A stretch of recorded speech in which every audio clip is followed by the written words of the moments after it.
I know that you've written and talked a little bit about global warming. Could you give us a sense of what your views are on that issue and what kind of action you're hoping to see the government and politicians take around it? Well, I think it's very critical now that the public is finally waking up to global warming as a serious issue, an urgent issue, that we move in two directions. First, we have to move away from the debate as to whether or not it's occurring. It simply is occurring. The United Nations released a report 2 weeks ago that definitively said the consensus among scientists around the world is that it is here, it's urgent, it's a crisis. So first, moving forward beyond that debate is a necessary step now. And second, I think a lot of people are focusing so much on reducing their carbon footprint, which is wonderful. People are recycling more, driving less, and that's a wonderful thing. However, they also need to call their government to action because we need leadership as we have never needed it before. We are literally facing a global environmental crisis, and if governments do not step up to the plate, there is no way we can meet the carbon reduction we have to avert the worst of the disaster. There's a well-known, perhaps infamous Republican senator from the Midwest, James Inhofe, I believe it is, who, at least in the past, chaired an influential committee on this whole matter and insisted with a great deal of vigor and apparent conviction that global warming is really unproven and in fact is likely not to be the case. Is that viewed to be dismissed as completely outside the bounds of science? It is. It absolutely is now. And I think leaders who take that approach at this point in time are rather dangerous to society, because if you continue to take them seriously in the debate on whether global warming exists, you won't move on to the measures the society has to implement to address it. Virtually every scientist that is credible in the world believes that global warming is here now. There is no debate over it. And believes that human activity is substantially contributing to that global warming? That's correct, because humans cause emissions of carbon dioxide and methane and other gases into the atmosphere. And those releases are driving up the globe's temperature, the atmospheric temperature. Okay. In getting ready for this interview, I spoke with you a little bit, and you mentioned to me that you were working on a position paper for some senators. Could you talk a little bit about what that paper is and why you're doing that work? Well, it's a fairly short-term project because there is so much urgency surrounding this issue. But it's basically just a briefing paper, briefly setting forth the economics, law, policy, and science surrounding global warming.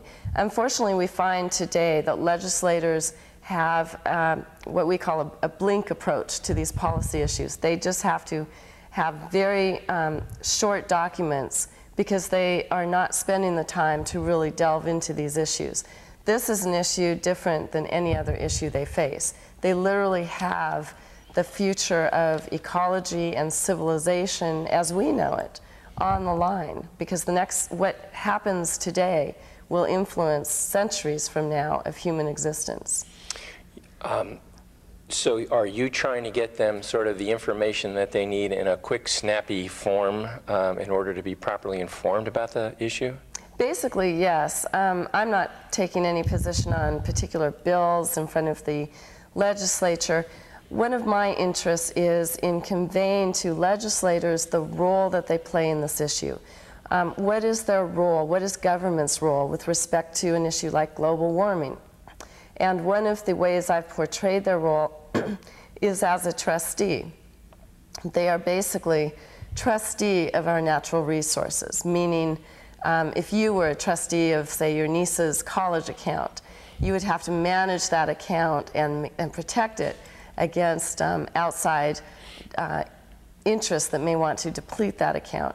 Well, similarly, we have an account that I call Nature's Trust, in that we need the rivers, the air, the atmosphere. We need it to be around and preserved for future generations. And so government doesn't often think of itself as a trustee. It used to in the old days, but it's lost sight of that function. So what I'm trying to bring to legislators today is a notion that they have a firm responsibility here to protect this asset that belongs to you and me and the rest of the public. Well, let me step back a little. I remember in the early to mid-'70s, there was a fair amount of environmental legislation that was passed. Somewhere in there we had the National Environmental Policy Act, the creation of the EPA. We had some acts that governed logging. Maybe it was later that the Clean Water Act came. Somewhere in there a Clean Air Act came. Maybe that was later. But we have all this legislation in place. Are you saying that prior to that legislation there was some court-recognized basis for enforcing environmental or trust-type rights regarding natural resources? Absolutely. The trust responsibility is something I teach as part of my environmental law classes because it underlies all of our environmental statutes. The Supreme Court back in the 1800s iterated this firm trust responsibility before any of these environmental statutes came to pass. And the beauty of the trust responsibility is that it makes sense to people. It makes sense that future generations ought to inherit an earth that is habitable and has abundant wildlife and clean rivers and clean air. It resonates with people. So the government has the management responsibility because it's the only enduring institution that transcends all of these generations of people. And so of course it has the responsibility to protect our environment for the future generations, for your great-grandchildren. Yeah. And you're saying that there's been case law pre-1970s that firmly established that trust concept? Absolutely. The Supreme Court in a case called Illinois Central Railroad versus Illinois, the Supreme Court in a case called Gear versus Connecticut, many cases established this principle, and they appear in textbooks. They are part of the teaching of a property law course, and so they are right there. They are the law. However, what happened in the 70s was, I think, with the passage of all of these environmental statutes and all of the regulations that came out under them, people suddenly turned their focus to the more specific mandates that we find in our statutory laws. And they turned away from the trust responsibility. Not that it's ever been overruled, it's there. But they have forgotten about it in the focus on these specific laws. What's your view as to how well the specific laws are being currently enforced? Well, I think they have brought us the environmental problems we have today. And I teach environmental law and I critique it heavily. I would never suggest that we throw away our environmental laws. I think we have to interpret them in light of this trust responsibility. But basically, the agencies that implement the environmental laws are pressured consistently into degrading our resources, into allowing pollution. And so laws that were passed to protect the public's resources are actually being used as tools to degrade the rivers, the airshed, the wildlife, and every other resource through permit systems. Through permit systems that allow activities that appear to be inconsistent with the goals of the statute? That's exactly right. Let me give you an example, if I could. The Clean Water Act was passed in the early 70s with the clear goal of prohibiting discharges of pollution to water by 1982. It specifies that in the statute. And it says no pollution shall be discharged beyond 1982. Permits were supposed to be for 5-year terms. What happened, though, was the Environmental Protection Agency and the state agencies that implement the act took these permits and they started renewing them. They saw a permit structure and they couldn't say no to people who wanted permits for whatever industry or use. It's hard to say no, it's hard to draw the line. So we've gotten into this pattern of using the statutes to permit our environmental degradation. There's probably a concept floating out there that people watching this might say, well, gee, if the law is clear, how is it that some branch, some agency of the government can get around not enforcing it? Well, that's a very good question. It's always been a problem in environmental law because the agencies have what we call discretion. That is to say, we trust our agencies to carry out the law. We think that they are politically neutral, and we trust that they are.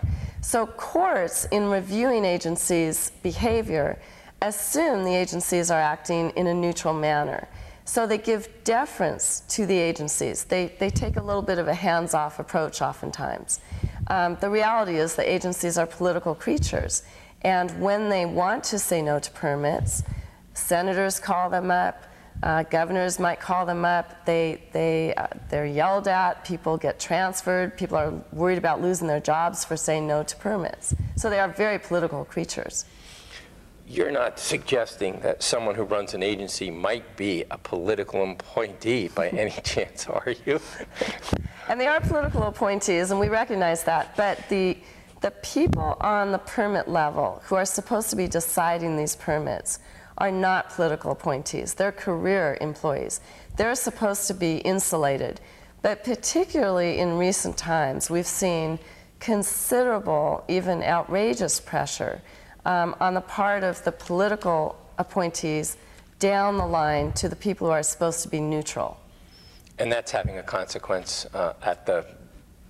where the rubber meets the road, so to speak. It's a huge consequence to the extent that employees from just about every federal agency that I have studied extensively have said they cannot say no to permits. Okay.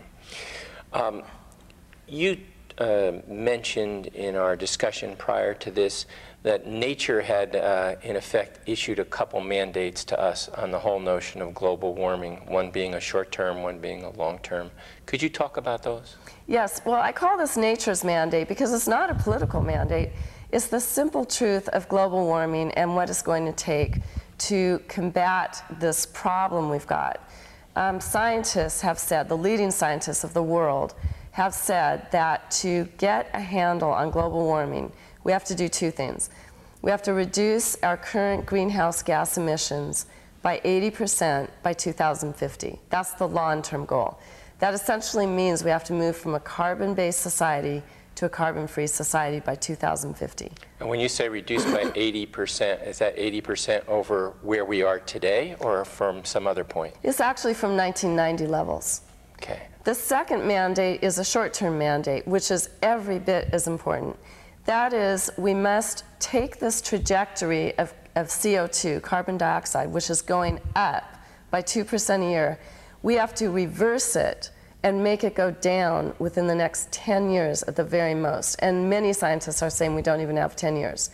In other words, if we cannot flatten out and then reverse our carbon emissions, we put so much into the atmosphere, more than we've had for 650,000 years. And that carbon will linger in the atmosphere for hundreds of years. And it will cause increased melting of the polar ice cap in Greenland and all glaciers of the world, to the extent that we will not be able to reverse what we've done if we cannot change this curve. So the carbon emissions come from motor vehicle emissions, coal-fired plants. Are there other big sources? Well, those are the two huge sources of carbon emissions, automobiles and coal-fired plants. But of course, there's sources all over the place. There's forest fires, for example, or deforestation. When forests are cut, that releases carbon. So forests have a big role to play in this. And so you said we're currently increasing at a rate of about 2% per year. So are you in effect saying if we don't reverse that process in the next 10 years, then there's no chance to get to that goal of reducing emissions by 80% in the year 2050? Well, you could still probably get to that goal, but it would be too late. In other words, we would have put so much carbon in the atmosphere that scientists are saying there will be devastating consequences to our civilization. Okay. There was a quote that was in an article that you had in the Register Guard the other day, and it kind of struck me, and it was simple and straightforward. Protection of natural resources for current and future generations is the foremost fundamental duty of any government. Why do you believe that? Well, I think that government serves a couple of different purposes. It certainly has to serve the existing population. It has to make sure people have the infrastructure they need, criminal laws they need, and so forth. But that is in service to a present generation. Environment regards service to future generations. So the government's duty towards the people as a whole goes far into the future when we're talking about natural resources. The amount of constituents alone affected by decisions today is almost incalculable because we're talking about future generations. So people must, it seems to me, start separating out government's environmental duties from its other duties, and we ought not treat them as so similar in our system of administrative law. Does this imply that we as individuals and we as a collective, when we get together as businesses, when we get together as a society, have some responsibility to something other than ourselves this day and this time? By all means, if you look at the trust cases that I was mentioning before, there's one very clear principle, and that is all of the natural resources out there, the air, the water, the wildlife, is held in trust for us, but for future generations. None of us have the right to deplete it to the detriment of the future generations. Just as if you held a piece of property in trust for future generations of your family, you would be liable for waste if you were to cut all the timber on that property or put hazardous waste on that property. You would be... It's a totally reasonable concept. It's a totally reasonable sentiment. But if you listen to political discourse in our time, let's just take right-wing talk radio, for example. There's a whole lot of discussion about really the only purpose of government is national defense, maybe local defense or law enforcement on a local basis, and pretty much let me do what I want with my property. And it's said time after time after time, and I think it begins to seep into the consciousness of a lot of people. Do you share that perception that that goes on? Oh, absolutely. My first day in property law, I have to tell the students, we're going to start talking about law, not rhetoric.